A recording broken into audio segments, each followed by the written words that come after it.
Here's a program for tonight. Our speaker will present. He's got a great slide deck. Audience members, hold your questions until about 35 minutes after. We're going to open it up to questions. We'll take as many questions as possible. That'll take us up to 8 p.m. And we'll end the formal program at that point. Stick around to network, socialize, and connect. I want to acknowledge our videographer tonight. He is one of the top professional videographers in Silicon Valley, Tim Jeggers of Jeggers Films. So let's hear it for Tim.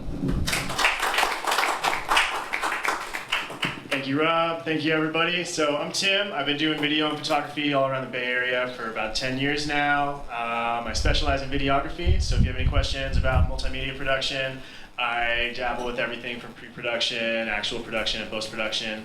So I will be around. Feel free to pick my brain for anything that might be relevant. Thank you. Okay, without further ado, I want to introduce tonight's featured speaker. He is an educator, a thought leader, a dynamic speaker, and he is passionate about helping entrepreneurs and business people succeed. So let's give it up for Jeff Colvin. Applause. Thank you, Rob. Pleasure to be here. A aspiring and a model of entrepreneurship, Rob Lau. Thank you very much. And so welcome. I want to start by acknowledging that we have a small group and I have some flexibility. So let's be very open in terms of making this a value of your time and trying to get you to be thought leaders as well. So I appreciate you taking time out of your busy schedules to be here this evening with me. The leadership in the digital age is a topic that, frankly, I think this room should be overflowing with people to learn about this particular challenge. And whether you would like to or not, I believe it's everyone's requirement starting now to be a leader in the digital age. In fact, if you're not, someone else will. So I think what you'll find in this short presentation is an opportunity for you to begin considering what you might take away for any particular role, any particular organization that you're involved with, to start thinking differently, to move to a digital age, which frankly we are already well into. So thank you for coming, and I hope you'll enjoy the short presentation we have. So let's get started by giving you a little background on who I am. That's an old picture of me. I've been raising my hand a lot around the world trying to provide passion and insight and opportunities for people to think and do differently. And I've been involved with a number of management consulting startups. My current business, I'm an independent, a company called D3 Strategy. Glad to tell you more about that. But more importantly, I've been traveling the world with Stanford University and now with Duke University, providing base of new thinking, education, and practice in leadership teams and innovation. And it's been really exciting for me to learn as much as I'm teaching, as I work with so many different clients around the world, ranging from high-tech companies to banking and insurance to pharmaceutical and drug discovery to even food industry. They're all facing and all requiring a need to move into the digital age. And so that's why we're here. And that's why I want to share some of the research and some of the engagement I've been having with different clients to tease you, is maybe the best word, on how you might start to move more rapidly into that role. And so let's talk about the objectives that I have, and hopefully you'll share with me for this short time we have together. The intent is that you learn, and that's the fundamental starting point. But I am not a teacher or a lecturer or a professor as much as I'm a change agent and a opportunist in terms of translating learning into value. That's my core from the consulting background that I grew up in. So I want you to translate whatever you can learn and pick up here into your reality, which might be different for this gentleman and the young lady here. And that reality then has to be something that you would determine what can be applied appropriately tomorrow, the next day, throughout this year and into the next. And ultimately, you have other people you can begin networking with tonight here, and others in this particular field that you'll want to continue to meet and network with to grow capability, comfort, and new thinking to support your role in the leadership for digital age. And what's the last thing? Repeat. So this is just one area of learning, and one area that I think you'll find some interest and hopefully want to pursue a bit further. So let's start with what I'm going to call tenets for leadership in the digital age. And the first one is something we've just already discussed, learning. And every leader should hopefully already have this as an established vehicle, if not responsibility, for their role. Never stop learning. And so there's lots of, if you will, bullets of information here on each of these slides. I'm going to pick a few, and I'll make these slides available to you in the future if you'd like to refer back to them, and hopefully continue to reinforce and remind yourself of your role and your opportunity to grow. So a couple of quick things to highlight. I think the first one is really important, that what I found in much of the reading and talking to others in this field is it's actually easier to take current leaders and give them a base of technology and capability for leading in a digital age, as opposed to taking a technologist who's well steeped in a technical practice and making them a good leader. Now, both are required, but I'm hoping most of you are here, you already have good leadership capability. Maybe, like me, you didn't have the absolute capability from the technical side of the world, which is what I'm encouraging you to do by learning.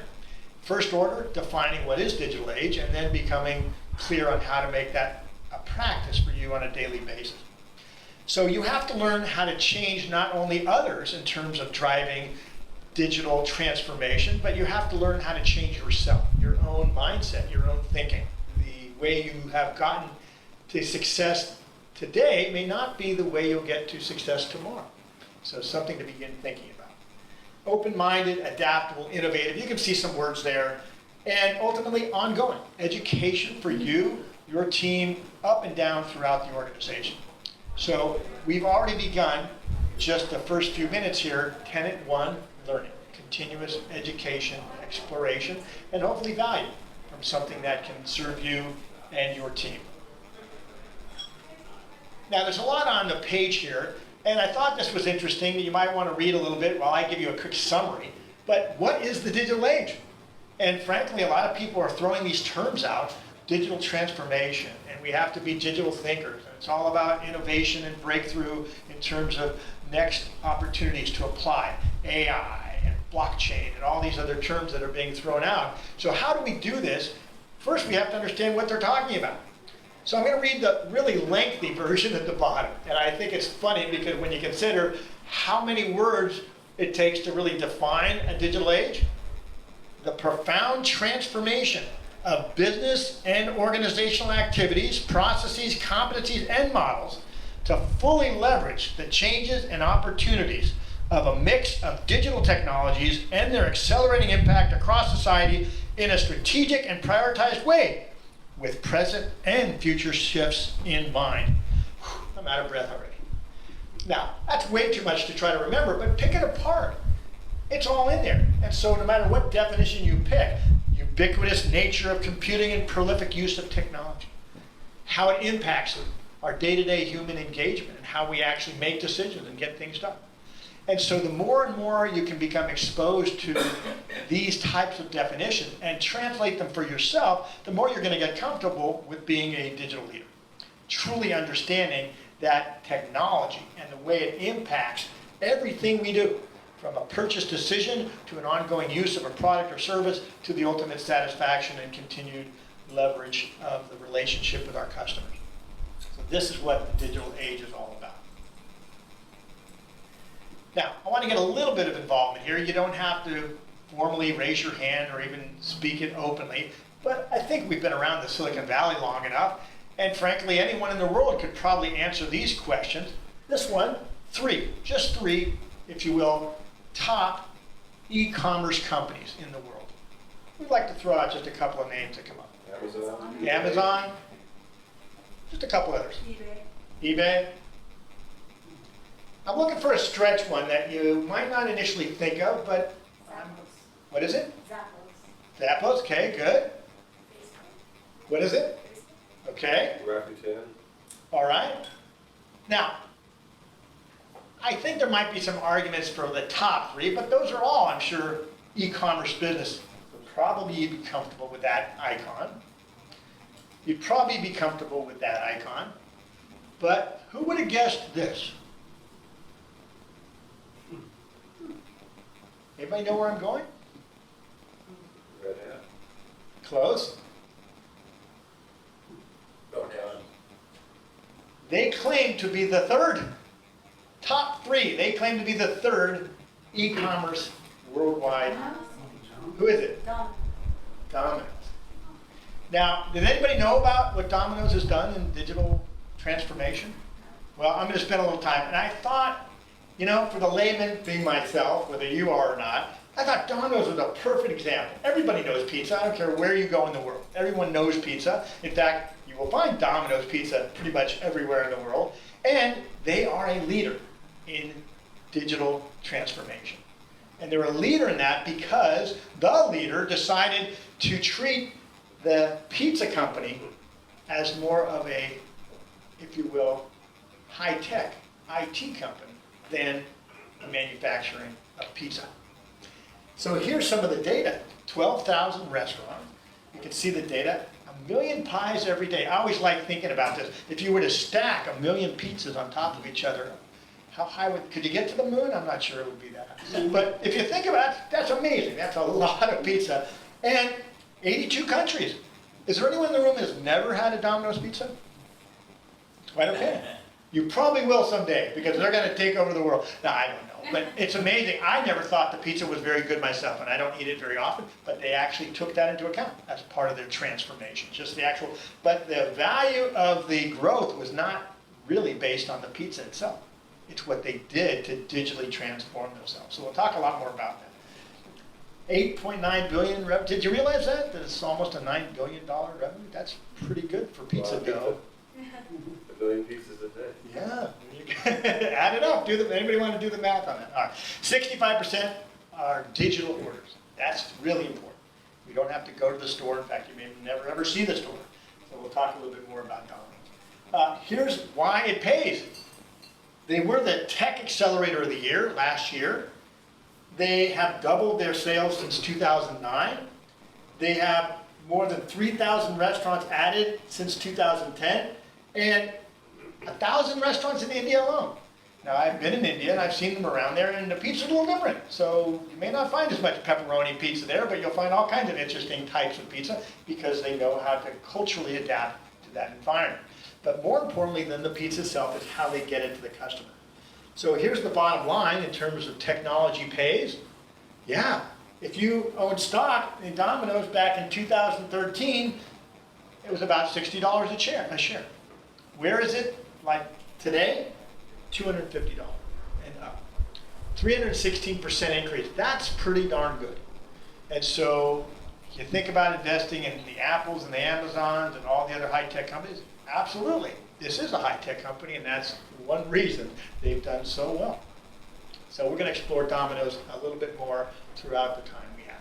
But I thought, again, it's basically a particular simple product that, frankly, if you apply these tools, techniques, and insights and new thinking, this is the change and the impact you can have. And we're going to ask you to do that before you break. Think about how to apply this to a mundane type of an organization. And we'll come back to that as a little bit of a kind of a contest before we break today. So think about applying what you've learned tonight before you even leave. Tenet number 2. Again, these I sorted through a number of readings in my own experience, and they're pretty much in order. You start with learning, and next has to be customer connectivity. I don't think anyone would argue that the customer has to be foremost in your mind as you design, develop, and deliver any level of product or service. Customer. But let's take a couple of key pieces here. I'm going to jump at the bottom one first. The value that is impacting the customer is best known by the people closest to the customer. So who's really at the front line that knows what that customer is experiencing or feeling or saying? The CEO and the executive staff may make critical decisions, but they need to leverage the talent at the front lines of the organization, those who actually touch the customer. Whether it's pizza or it's software design or any other service or product that you're providing customer value, who really knows how that is being interpreted and actually achieved in terms of customer value? The customer's frame of reference has to be a baseline in terms of how we understand today how they truly make decisions and how we can delight them. And you think about companies like Apple that are always in the mainstream in terms of this particular example. Steve Jobs would say the customer doesn't know what they want, so we have to create something that will delight them and they'll come and run. The old quote actually comes from, I believe, Henry Ford, who said if you asked people before the automobile was invented what they wanted for transportation, they would say a faster horse. But of course, the answer is we now want a faster car and more luxury, and we want all the gadgets and the bells and whistles that go through it. So the intent is, how do we think ahead? We must have the customer at the heart of all of our decisions. We need to think of our customer in this term subscription language, so that we can actually build an ongoing level of connectivity, not a one-time purchase, but they'll come back for more and continue to work with us to help, as a partner, grow our business and achieve their level of satisfaction. So customer connectivity, I don't think there's any trade-off at all. I want to introduce one tool in this short time we have, and much of what I do in any organization is provide philosophical insights, new thinking, but also tool orientation. We have to consider how. What vehicle will we use to actually address, in this case, customer connectivity? And I want to talk briefly about what's known as a customer journey map. Anybody familiar with this term, customer journey map? Okay, just one or two of you. You might want to look it up further. I'm just going to take a short few minutes to give you some background. What you have to consider is that the customer event is not only when they use that product or service, but there's a whole chain of events that happens before and then even after. Now, this simple diagram was something I've used in the past to explore a family going to Disneyland for a vacation. Now, you're all familiar with Disneyland, and in fact, just briefly, if you look at the map, you'll find in blue, whether you can read it or not, it says arriving and then trip to the park. That's in blue, light blue and dark blue. Notice how far down that is the chain on this customer journey map. The actual attending of the park is critical, but that's not what Disney realizes is critical. What's critical starts way, way back at the early go green on the left. And what is that suggesting? That's suggesting that something is triggering an intention to go to Disneyland. Maybe it's just the summertime blues, or the family's discussing vacation, or somebody sent them an email, or there's a promo. It doesn't matter. What we have to realize is what happens in that very early stage in the customer journey that gets them to think about Disneyland. And then as it moves through, they're researching various approaches. Where are they going to stay? How are they going to get there? Whether it's car or it's air travel. What number of days will they stay in the park? Which package? There's all types of decisions that go into that customer journey that ultimately lead up to the schedule and then ultimately getting to the park. But Disney builds on that from the beginning and actually builds a technological approach digitally to give them the best opportunity for attending the happiest place on earth. That's the Disney mantra. And so they wear bands when they get in there. It's all preloaded. They know where they're going to go and they can get on the right rides. And it really changes the overall experience if they truly channel that customer journey all the way through the point where they enter the park. And of course, then the 1, 2, or 5 days they spend have to be stellar for the experience. And that has to carry on in terms of how they remember the experience, how they share it with others, how they promote that experience to their friends and neighbors, and how others will ultimately embrace a similar trip. So, long story, but the point here again is a customer journey map is a tool to look at how to really get connected with the customer. Not just deliver the product and say we're done, but build that entire scenario where they can be engaged and assure their satisfaction. And so we move on then to the third tenet, collaboration. What we're doing with collaboration, like everyone in every organization I work with professes, is to work better together, to put on a hat that says win-win, to engage in any challenge or conflict with the intent of making it an associated value for all parties. I find over and over again, independent of what organization I touch, they will preach collaboration, but they don't practice it. People fall into the silos. Well, I need to get this done, not my job, man. You have to handle it, I have my challenges too. Collaboration starts with the modeling of behavior from the top, and it has to be reinforced throughout the entire organization. So we talk about the mindset, internal, external, bottom up, sideways. Everyone has to start practicing and holding each other accountable. And we do this through networks of people as opposed to driving hierarchical decisions, which was the old leadership technique. So in a digital age, it's even more important because you're going to have to leverage, as I've already mentioned, people at the front lines who are closer to the customer, and leverage people who already have a foundation knowledge of digital thinking. Most of us who are past 30 or 40 didn't grow up with the internet at age 2 or 3. And so those are the ones who naturally are going to think and act differently that we need to tap into as a resource. You'll hear more about that.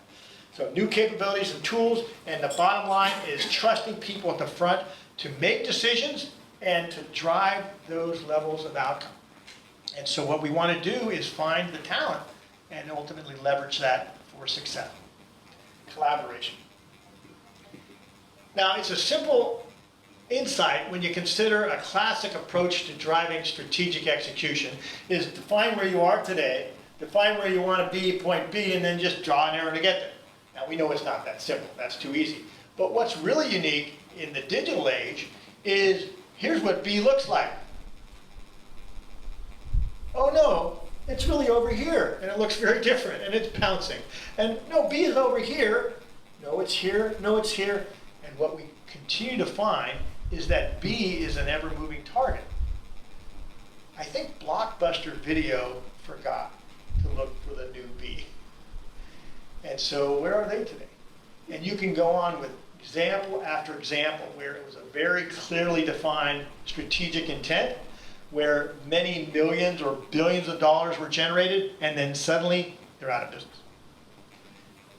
I often like a simple cliche statement: past success does not guarantee future success.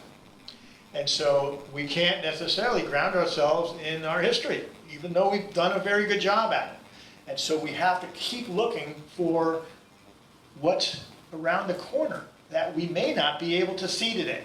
This is very difficult for me as a leader to be projecting a future that I really don't know in the moment, but maybe have to change tomorrow and the next day. And so the simple statement here at the top I thought was very profound. This is from a senior VP in a particular health organization called Cerner. He said, work on things that are likely to be relevant to many possible futures. To many possible futures. So consider the B we're driving to today. We need to consider multiple Bs. And that was the purpose of that previous slide. Where else might we want to be driving our organization as a leader that we don't necessarily know will be appropriate or effective today, but be willing to shift in the moment and capitalize on a new opportunity or vision that suddenly is portrayed. So when we see moving from point A while inventing point B is now the new mantra. And this is what we have to start thinking. How do we do that? And again, a leader's job is not to have a crystal ball and do that in the privacy of their office, but to surround themselves with a multiple set of experts and capable technologists and strategists and others who are tuned in to what's happening in the world. If you think about a simple example like General Motors or Ford or any of the car manufacturers, think about what they're going through today in terms of what used to be a simple strategy: make great automobiles. That strategy is changing radically. People won't be buying cars in the next 1 or 2 generations at all. Why would we want a car when there's constantly self-driving cars running available around us that we can just hail over and get into? And the ripple effect of that goes into parking spaces and ultimately more land available because we won't even park the cars. And so all of this thinking has to start to permeate not just the car manufacturer, but every associated ripple effect of the digital age and how that potentially needs to be capitalized on now. And this is why we're seeing, again, Google moving well away from search, Apple moving away clearly from just iMacs and iPads and watches and into all types of areas to capitalize on the digital age. And so what we want to consider then, how do we actually build this foresight, this future vision that's going to allow us to really see around the corner? It's such a hard concept. How could we see around the corner? Uncharted territories to predict the future market. Truly creating a vision that everyone in the organization can embrace. Trying to understand how to convey a message in simple terms. So not just the technologists will get it, but every level and every layer in the company will embrace and rally around the vision of the company. Now these are easy statements, but very difficult to do. And so the last statement is inspiring all players in your organization with this digital transformation vision. And notice the statement, if you give them the why and the rationale, they'll figure out the how. This is a leader's job, that compelling vision. That doesn't change whether it's digital or any other environment. Compelling visions, stimulating the rationale and the purpose, which drives people to want to support and engage. And in fact, we're here in Silicon Valley, where I often use the simple statement, people vote with their feet. What I mean by that is if they're in an organization that isn't serving them personally and giving them opportunities to expand their capability and truly test their level of growth and offerings of value to the company, they'll jump stream to the next startup and try it again with somebody who cares more. And so when you think about people that joined Google 10 years ago, it's a very different company. And many of them don't stay because suddenly there's bureaucracy, there's higher level procedures and restrictions and decision making, and suddenly they go to a startup. So this is what we have to be smart about when we start thinking about creating a future vision, creating the compelling level of support for every individual in that organization. This is also simple but classic statements almost every organization makes. Yes, experiment, take risks, try new things. We're all about innovation and breakthrough. And how many organizations actually support that in real life? When someone takes a risk, are they applauded in terms of the attempt and the learning that they can provide the rest of the organization? Or are they blacklisted or challenged? And people will learn very quickly, not what we say, but what we do. And if people are held accountable in a negative sense because they took a risk and failed, others quickly learn not to do that. So experimentation, as basic as it is a fundamental bias and basis that you as a leader must create for the digital age. And you must model it and reinforce it. So pick a few things here. How about the statement, there are no failures, try something and learn something. Again, easy to write that down on a policy statement, easy to say it in a town hall meeting. How do we treat people? My suggestion, get that person up, have them share their failure, recognize what happened and learn from it, and make sure, my motto, learn from other people's mistakes. So we don't each have to fall into that trap again. Quickly launch, last one, and then improve. Again, this is critical. This is a mindset. Let's get it out there, let's make it work, and we'll continue to improve it. Now there's some cautions with this. I just finished reading, I believe it's the Theranos story, Bad Blood. Anybody read about that? Not too far from home here. This is very concerning when we're putting, if you will, critical life-death situations on a launch first, fix it later. But I believe part of what I gathered from that reading was this is possibly a foundation of this valley. We can debug software as we go as long as it's not on a heart monitor or something that's going to be so critical. But when you're testing someone for diabetes and you're calling it positive when it's negative, this is a little bit disconcerting. So don't need to get off tangent, but experimenting with the right, if you will, boundaries and understanding and learning, and small failures provide large successes. So this is what we have to cultivate as a culture in an organization, is truly the mindset of experiment. Number 6, attract, retain, and leverage the team. Before I give you any detail, this is fundamental. Leaders must create that compelling vision we've talked about, but to such a degree that they can draw talent into the organization. And there's a challenge right here in this valley today with being able to do that. Where are we going to solicit the top players in terms of digital transformation thinking and capability when they're being drawn to other companies with more of a compelling vision? Why would they come to our particular business or organization? And most importantly, we have to keep them there. And I think this is even a more critical point.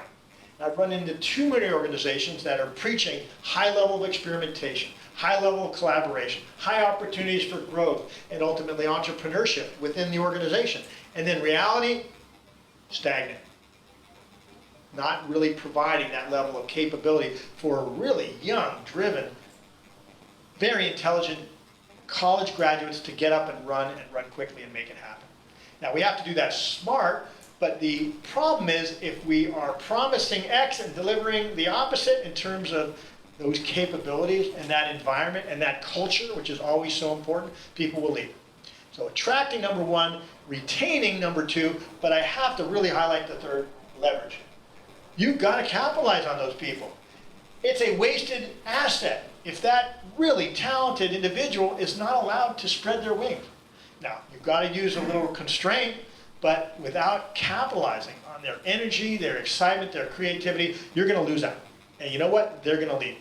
So attract, retain, and leverage, as long as it's done, again, through appropriate means and assuring that the collaboration win-win serves the entire organization. So I'm teasing you with a lot of kind of high-level thoughts, and I'm hoping there's some of these that are going to stick with you. What is currently your process of establishing that, if you will, subculture or that vehicle to assure the talent is drawn to your organization and stays there?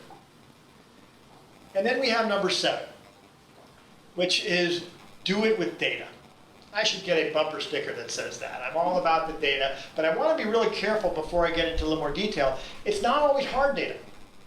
I very much encourage quantitative data, putting, if you will, yardsticks and metrics on things that you can actually evaluate, whether this is working or not, how to determine whether it's achieving the desired outcomes that you have in mind. So qualitative may be equally important. Some of the intangible or more obscure ways of evaluating progress or whether things are working, just evaluating how people are actually engaging and supporting in discussions and involved. Part of the reason the Googleplex and all locations of Google around the world look the same is it's creating vehicles for people to grab a beanbag chair and sit down and discuss. Open forums where they can explore new ideas and creative thinking. Truly creating an environment where food is available and it's not a restriction to get in and out of lunch, but it's truly a way of getting people to connect and share ideas. And this is not by accident. This actually cultivates that culture for constant growth and evolution. So the point of using data is to align the people's thinking with their action. Once we have the data to substantiate where we are and where we're going, then we can start to drive the behaviors to support it. The rationale will be there, and the level of proof to support our decisions. And there's a tremendous availability of analysis and investigation that can be done. And so these analytical tools and the vehicle for data evaluations and investigations are endless. The key, tapping into the right people who know how to do that, who don't get lost in the data, but use it as a way of, if you will, driving information and better decision making. So as a leader, certainly all the others apply, but when it comes down to decisions, you want to have the backup data.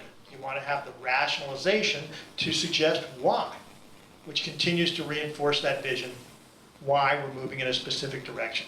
Do it with data. Make sure that supports. And so where we are now is just kind of wrapping up after these 7, if you will, tenets for leading in a digital age.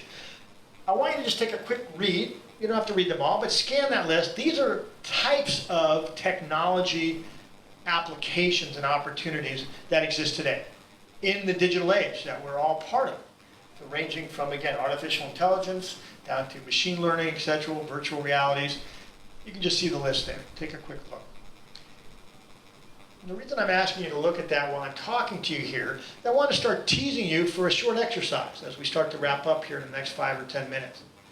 And the exercise is to get you thinking, okay, Jeff has thrown a lot of things at me about being a leader in digital age. How could I actually do that? What would I actually do to be more of a digital leader? So let's take a look at what some companies have done. Again, too much on the page, but just look at the names on the left. Kaiser Permanente. More than half of their 100 million users are doing virtual visits only. Wow, I don't have to go to the doctor anymore. I can do this all virtually. In fact, when you think about all the smart watches we're wearing and how the information can be downloaded and it can be analyzed, again, this is tremendous in terms of the way we have to look at health today. And so from General Electric to John Deere, there's Domino's again, we'll talk more about, all the way down through the insurance company AIG. Every one of these companies is applying digital leadership to stay competitive, to see around the corner, to create more value in terms of customer connectivity, to assure they're still here next year and 10 years from now. And so there are many, many different approaches. And the one I wanted to highlight is the one we started with. So take a look. I'll highlight just a few of these. This is Domino's over the years. And so Domino's back in 1996 launched their website, Domino's.com. And then throughout, they had ways of keeping the pizza hot in a warm bag. And they had online ordering, so mobile devices could jump on that. Then they could track your pizza, where is it? They had this thing called a pizza theater, where you could get entertained while you're actually waiting for your pizza in the store. And even a loyalty program. So I'm teasing you, these are simple things, but who would think of a loyalty program? I do that for the airlines all the time, but for pizza, well, maybe that gets them back. Subscription type mentality for our customers. How about the third from the bottom, electric and self-driving vehicles? Now we're hearing more and more of this. They actually have, if you will, the AI and the autonomous vehicles driving pizzas to delivery points. And in that car, they also have a particular vehicle to keep the pizzas warm and ultimately as tasty as it left the shop. Now this is becoming even more critical. The last one, hotspot deliveries. Who would have even thought of this? You just finished the big win of your softball team, and you're out in a field somewhere, and everyone says, let's go pizza. Well, that used to be fine. You'd all have to get in the cars and drive to pizza. But now you order the pizza and they can deliver right to that field. This is, again, capitalizing on GPS and the vehicle of using the, if you will, satellite systems to find and locate us within a couple of yards. Hey, here comes the pizza now. We're still in our uniform. We didn't have to get cleaned up, and we can sit here right on the field and continue our party. I don't know whether that appeals to you. It doesn't matter. But it certainly has offered their consumer base in 82 countries additional opportunities to enjoy a Domino's pizza. 150,000 hotspots now that they've added. So take, again, just a quick gander at that as I ask you to think about how to apply some of this very, very simple overview of a digital age. Simple but not easy. Now, I mentioned when we started, I'm going to put you to task here as leaders of the digital age. If you had to lead a mundane company that did nothing more than sell paper clips, I tried to think of something that would be so basic and fundamental. I want you to spend just a few minutes, and you could do it in your tables of 3, but I have 2 awards for the team that can come up with the most, if you will, approaches to applying digital leadership, digital transformation to what might be a really mundane, simple organization that makes nothing more than paper clips. So your task, be creative, 3-4 minutes max, discussion at your tables. What maximum number of ways can you apply digital thinking to paperclip company? Questions? All right, I'm just going to give you just a couple minutes. See if you can come up with it. Have some fun. Meet your neighbors if you haven't talked to them yet. I did this research. There's at least one site that lists 100 ways to use paperclip. I thought I could present it, but it would be a little bit too much, but you'd be amazed. And what would be helpful is not only to find an injury, but they would find a need to order more paperclips, as well as getting, oh, I really like it. Now, my little prize, you can decide who gets these. There's just a half an hour opportunity to talk with me or your team about any particular approach to teaming, leadership, or innovation. So I'm just giving out a certificate for free consultation and support to stay connected. And that's welcome to anyone, but I do want to give them a round of applause for the 5 ideas. And again, I thought that last one for me was very creative, very good. So just to wrap up, I do have a bibliography. I don't expect you to read it, but if you want the slides, I'll send them all to you. Again, tons of things you can read. These are the ones that I use to source the information here. And I want to wrap up with my final statement that I've been playing with for years. Independent of digital leader or leader, I believe this is fundamental and will not change.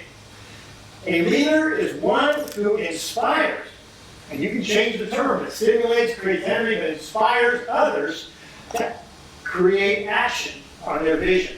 So action has to be there. You've got to translate to doing. The vision is obviously fundamental in terms of the direction and creating the excitement and the path. But here's the important word. Why is it asterisk? Because their vision is both the leaders and the followers. And it doesn't really matter where it came from as long as they are completely tandem. So if you can get your followers to create a vision that somehow supports where you're taking them, let them go. In fact, help them get there, pave the path. And you can also create followers who will embrace your vision. But ultimately, it's a collaborative, win-win vision share that we all act on and are all compelled to actually achieve. So just want to thank you again. I'm glad to stay connected with you after the evening. We'll spend a little time with questions here and then a little time afterward. And again, thank you for just being willing to explore your role as digital leaders in the future. Thank you very much. Let's give it up for Jeff.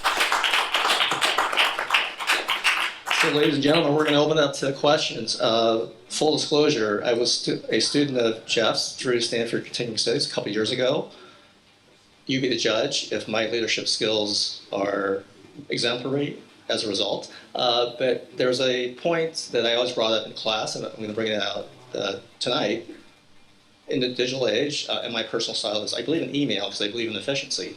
I'm not into this old school, well, I'm going to do business with someone because he or she has a great handshake, they got a great smile, I want to hang out with them, sailing, playing golf, tennis, meeting them for breakfast, lunch, and dinner. I try and do as much as possible via email because I am big on execution and how fast they return email and how fast they advance the agenda, which is contrary to old school. And I didn't get a lot of agreement in the class. So, Jeff, I'm going to bring that up here and see what you think and maybe see what the audience thinks. And then after that, we'll take other questions. One thing I really enjoyed and appreciated about Rob is he challenged some of my paradigms. And what's really important for any leader is to appreciate that there may be different viewpoints that actually could even be more successful than what you're doing today. So rather than say yes or no, I'm going to go back to a fundamental answer that I give almost anyone with any suggested approach to leadership or driving, if you will, strategic intent. And that is, too simply, whatever works. Now, what I need to do is back up with that and suggest, well, what is the measure of work? In other words, when you say whatever works, do you have a vehicle to understand what the true success metric will be to evaluate that level of achievement? And so whether you're going to use email or you're going to use, again, voice or meetings or any other approach, are you able to achieve the desired outcomes that ultimately you're after? And so what I'd like each one of us to consider before we either challenge someone or ourselves is how will we measure success? How will we know whether we're actually achieving the desired outcome? For Rob, I think he's very clearly established what works for him. And if you want to work with Rob, then you accommodate and ultimately, hopefully, collaborate with them to make that a viable, if not a valuable exchange. I've been able to do that. Rob can grade me later. It's a little different.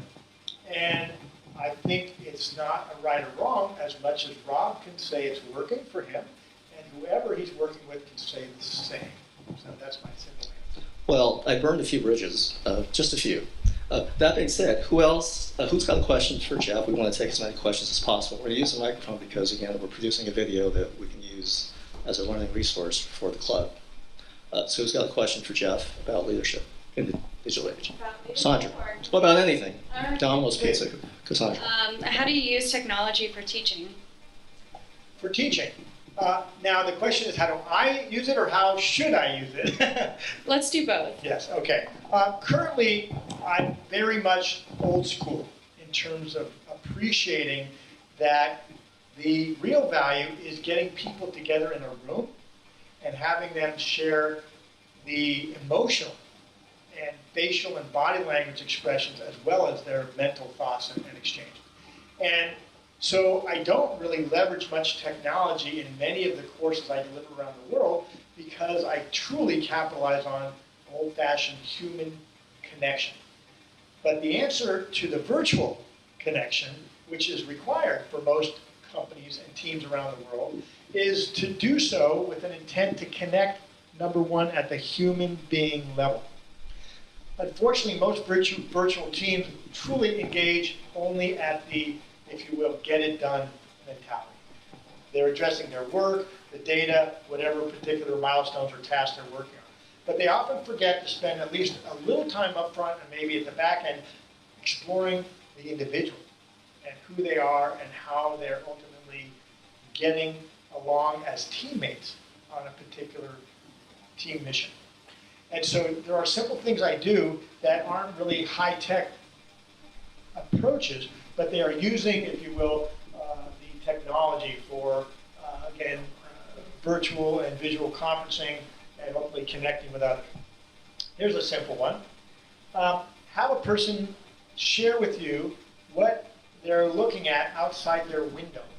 Maybe they can even do that on a portable camera, and they can actually point that outside. Now, it'd be interesting here, you're in Silicon Valley on the 17th floor, beautiful night, to show somebody here.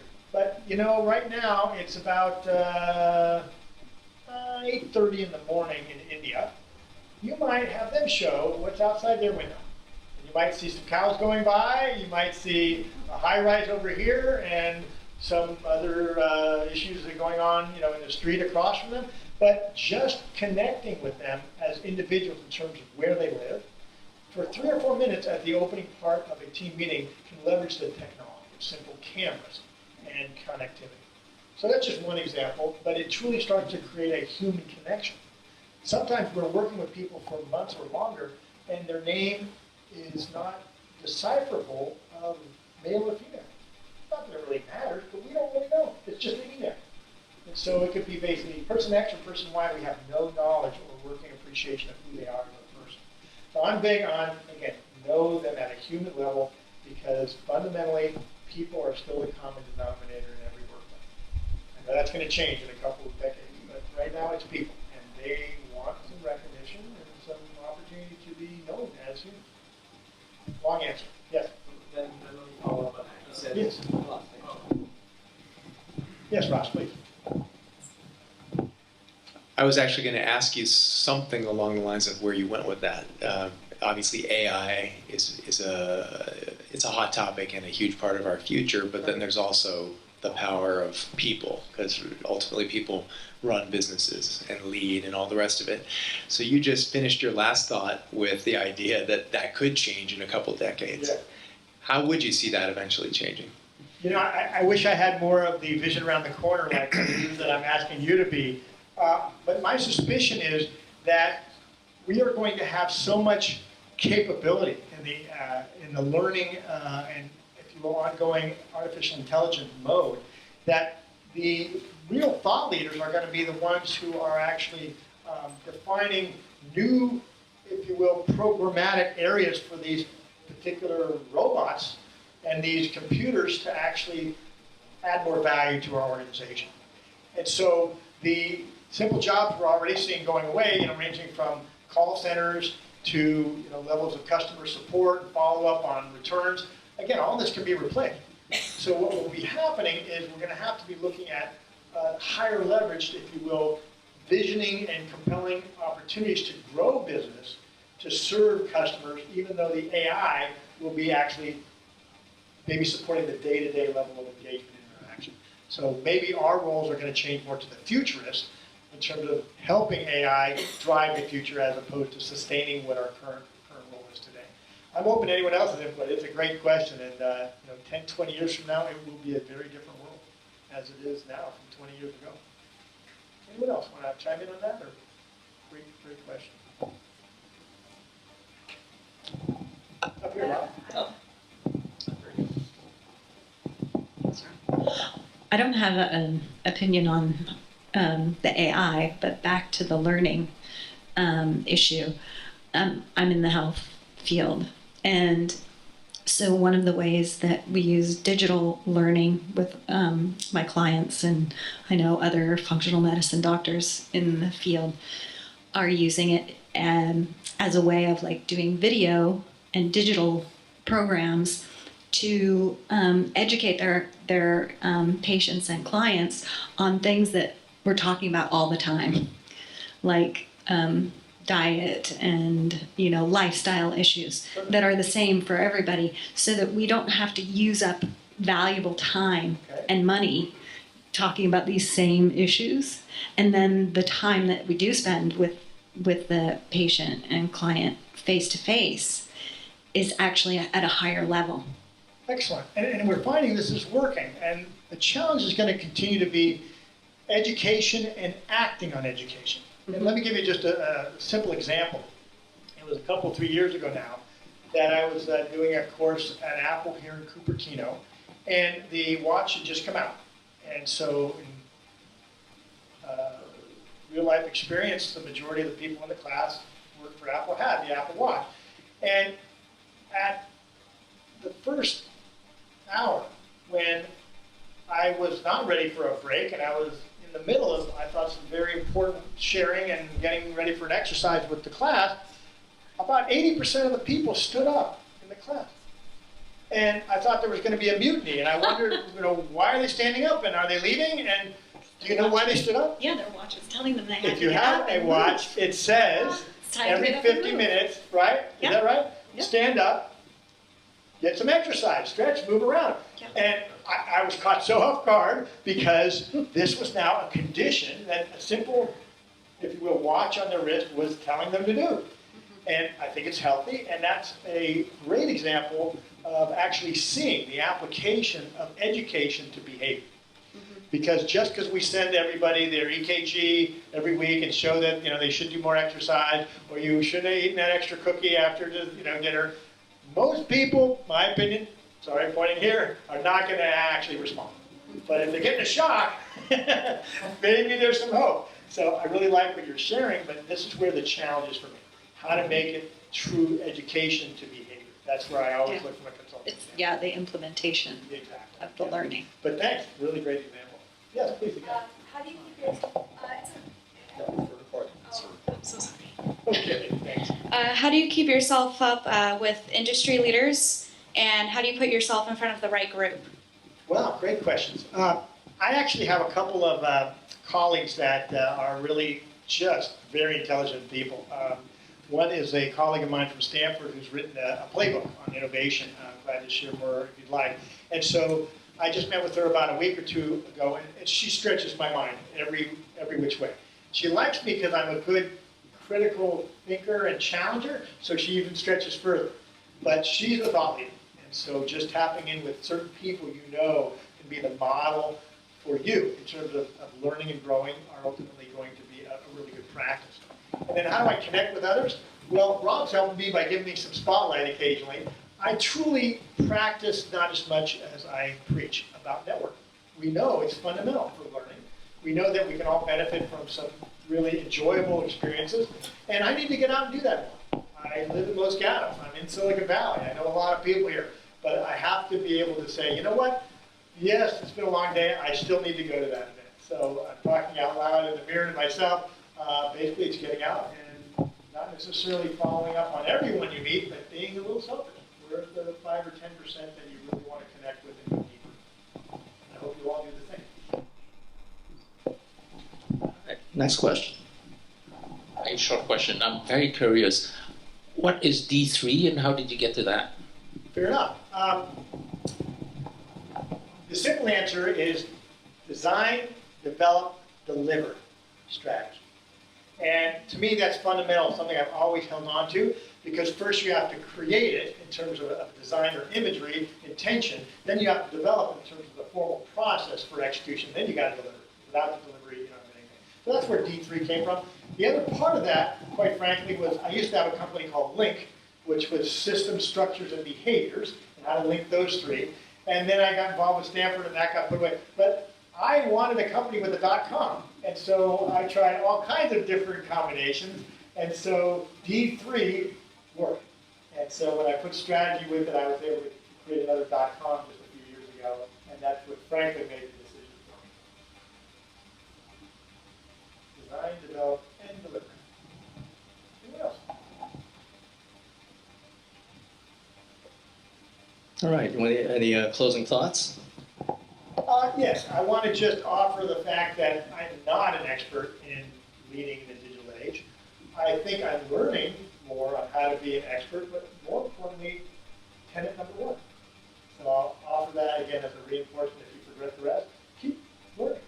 Talk to people. What works for them? How would they do this differently? And so that's going to make me more capable. And the one reason I'm successful in most things I do is I don't claim to be an expert. I'm a catalyst. I get experts together. If I can be truly a catalyst in supporting individuals, then I can support their teams and their organizations. So thanks for having me tonight, and I'm glad to take one more question. Oh, one more question. Here we go. Can you tell us more about some of the types of clients that you work with, whether they're large companies or small operations or Yeah, small, I'm glad medium-sized to talk businesses? about it, But very briefly, I'm glad you asked it. I'm actually sometimes surprised I'd be able to do this myself. Today is Tuesday. A week and a half ago, I spent 2 days supporting the 2030 vision with an organization in Saudi Arabia. And these were ministries of education and CEOs of very large companies, and I rarely have that senior of an audience. It was a 2-day course that's actually part of a Duke University program in corporate education I support. So that was a Thursday, Friday, just about 10 days ago. I flew to New York and taught a 2-day course around aligning strategy and work for a company called BNP Paribas, which is a bank there. And then 2 days later, I was in Bentonville, Arkansas. Anybody know what's in Bentonville, Arkansas? Walmart. I was teaching Walmart a 2-day course on driving and influencing change. These are all part of the Duke University program that I'm very much involved with. I'm the master trainer for them. And so that's subcontract work I do for Duke. I have my own business where I create more custom workshops where I really want pre-work to assure that we are designing the event to really add value, and most importantly, creating post-work to follow up and ensure this translates. And I had a great event, I think it was March, April, for Apple right here at their headquarters, which was really cool to get into what I call the spaceship over there. And again, pretty intense environment, but really great experience. Glad to talk to more individually, but always looking for ways of supporting the individual, which supports the team, which supports the organization. Thanks. All right, well, let's give it up for Jeff. So if you would like the slides, email Jeff directly. We're still in the process of establishing the YouTube channel for the Capital Club. So when that's ready, we'll let you know. So stick around, network, socialize, connect, finish off the food and beverages. And thanks for coming. We'll see you next time.